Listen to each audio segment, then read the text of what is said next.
मैं हूं आपके साथ आपका अपना डॉक्टर राज मिश्रा। तो मेरे तुला राशि के प्यारे जातक जातिका, कैसा व्यतीत होगा आखिर आपका नवंबर 2024, आइए इस पर चर्चा करते हैं। स्वास्थ्य लेकर के हर एक विषय पर विस्तार से चर्चा करेंगे। एक बात आपको बता दूं, इस महीने में आपकी राशि स्वामी जो शुक्र रहेंगे वो सेकंड हाउस में बुध के साथ जाकर के गोचर करेंगे, जिसमें विष्णु लक्ष्मी योग यानी भागेश का और लग्नेश का सुंदर संयोग बनेगा और साथ में बृहस्पति उनको दृष्टि दे करके और पुष्ट करने का जो प्रयास है वो करने वाले हैं। दसम भाव में मंगल गोचर करेंगे, बट नीचस्थ होंगे। सो इन सभी विषय पर पूरा विस्तार से चर्चा करेंगे। लेकिन आपको सबसे पहले एक सूचना देना चाहते हैं, यदि आप श्री राम कथा, श्रीमद् भागवत कथा, श्री शिव महापुराण की कथा अपने क्षेत्र में कराना चाहते हैं, कराना चाहती, आयोजन चाहते हैं और आप चाहते हैं कि वो कथा संगीतमय हो और मेरे द्वारा हो, तो आप प्लीज मेरे साथ संपर्क कर सकते हैं, इस कार्यक्रम को आयोजित कर सकते हैं। सबसे पहले बात करते हैं कि आपके लिए आखिर ये महीना कैसा रहेगा और स्पेशली स्वास्थ्य को लेकर के बात करते हैं। सबसे पहली चीज इस जीवन का हेल्थ ही होता है, तो हेल्थ को लेकर के बात करते हैं, साथ में वेल्थ को लेकर के भी बात करेंगे। सबसे पहली बात स्वास्थ्य को लेकर के, देखो एक चीज तो रहेगा भाई स्वास्थ्य में, एक तो अगर मैं बात करूं, एक फिजिकल स्वास्थ्य की बात करूं, वो मुझे बेहतर दिख रहा है क्योंकि राशि स्वामी सेकंड हाउस में गोचर करेंगे, साथ में बुध है, तो स्वास्थ्य बेहतर रहेगा। लेकिन एक चीज हमको नजरअंदाज नहीं करना चाहिए, सूर्य भी नीचस्थ होकर के गोचर करेंगे और आपकी राशि में गोचर करेंगे और 16 तारीख तक गोचर करेंगे।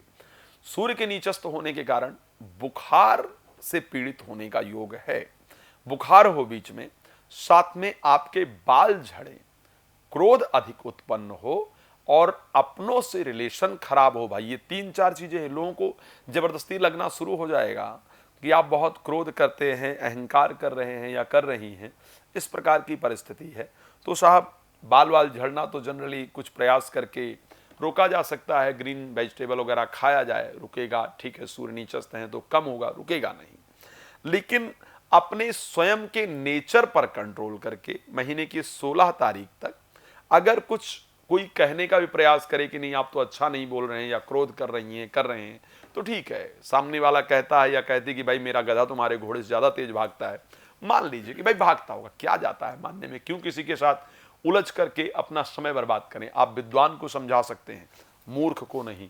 इसलिए मूर्ख के साथ उलझने से अच्छा है कि अपने आप को साइड रखिए, क्रोध करने से बचिए, जिससे कि आपकी परिस्थिति अच्छी रहे। अब दूसरी चीज की अगर हम बात कर लेते हैं, तो ये स्वास्थ्य को लेकर के जो छोटी मोटी प्रॉब्लम्स दिख रही है, उस प्रॉब्लम पर मैंने आपको जानकारी देने का प्रयास किया है कि स्वास्थ्य की परिस्थिति आपकी इस प्रकार रहेगी। लेकिन अगर मैं बात कर लूं धन को लेकर के, एक बड़ा इंपॉर्टेंट पार्ट है ना कि धन को लेकर आखिर क्या परिस्थिति रहेगी, तो धन को लेकर के क्योंकि आपके जो सूर्य हैं, लाभेश हैं, वो आ जाएंगे धन भाव में 16 तारीख के बाद। ऑलरेडी शुक्र वहां पर गोचर कर रहे हैं, खैर शुक्र उस टाइम पर चले जाएंगे थर्ड हाउस के अंतर्गत 6 तारीख को। तो आर्थिक परिस्थिति आपकी इस महीने बहुत शानदार रहेगी, इसको ध्यान रखिएगा। आर्थिक परिस्थिति इस महीने आपकी बहुत शानदार रहेगी। एक बात और कहना चाहता हूं, स्वास्थ्य को मैंने बताया ठीक ठाक रहेगी, आर्थिक परिस्थिति अच्छी दिख रही है। इंटरव्यू इत्यादि में यदि इंटरव्यू इत्यादि करना चाहते हैं तो मेरे दृष्टि से उसको 6 तारीख से पहले रखा जाए। 6 तारीख से पहले दिया गया इंटरव्यू आपको सफलता देने वाला ही होगा, इसमें कोई दो राय नहीं है। तो 6 तारीख से पहले आपको इंटरव्यू इत्यादि में जाने की, उसमें अपने आप को सम्मिलित करने की आवश्यकता है। इस समय पर आपका भाग्य चरम सीमा पर आपका साथ दे रहा होगा, तो ऐसे कंडीशन में एक पॉजिटिव रिजल्ट आपको निश्चित रूप से प्राप्त होगा। तो आर्थिक परिस्थिति मुझे शानदार नजर आ रही है, हेल्थ को लेकर के कंडीशन अच्छी नजर आ रही है।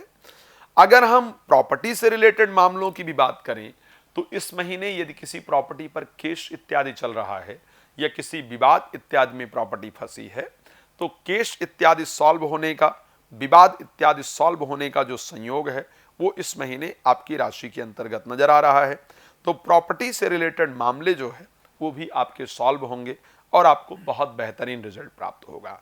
कुल मिलाकर के अगर मैं एक ओवरऑल एक कंक्लूजन निकालता हूं कि भाई तुला राशि के लिए नवंबर कैसा व्यतीत होगा, तो मेरी दृष्टि से तुला राशि के लिए नवंबर का जो महीना है वो बेहतरीन व्यतीत होगा। बात कर लेते हैं भाई प्रेमी प्रेमिका को लेकर के, प्रेम संबंधों को लेकर के एक बड़ा विषय रहता है कि आखिर प्रेमी प्रेमिका की क्या परिस्थिति होने वाली है, क्या कंडीशन रहेगा, क्योंकि 6 तारीख से पहले शुक्र जो शनि की दृष्टि है वो जाकर के पड़ेगी शुक्र पर।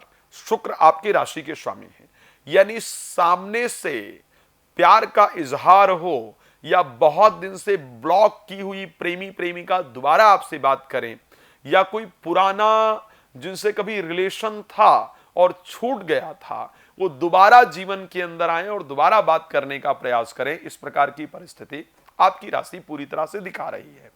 संतान को लेकर के भी इस महीने कुछ सुंदर योग नजर आ रहे हैं। संतान से संबंधित चिंताएं भी दूर होती हुई दिख रही हैं।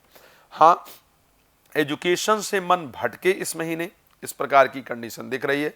तो भाई पढ़ाई पर ध्यान दीजिए और उसका रीजन होगा आपके कॉन्फिडेंस लेवल का डाउन होना। जीवन साथी को लेकर अगर हम बात करें, जीवन साथी के बिजनेस में, जीवन साथी की नौकरी में उसको अच्छा लाभ मिले, इस प्रकार की परिस्थिति है। लेकिन साथ ही जीवन साथी के क्रोध के कारण आपका मन परेशान रहे, ऐसा भी दिख रहा है। खैर ये सब बहुत विस्तार की चर्चाएं हैं, बहुत सारी बातें करने की आवश्यकता है।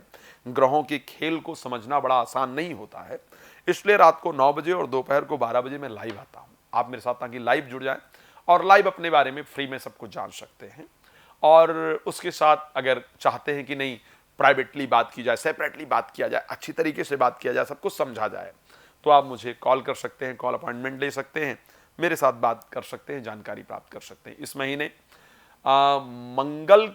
मंगलवार के दिन हनुमान जी को चोला चढ़ाना आपके लिए बहुत फायदेमंद होगा।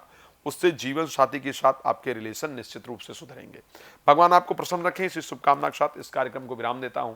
आपका जुड़ने के लिए बहुत धन्यवाद। जय श्री राम।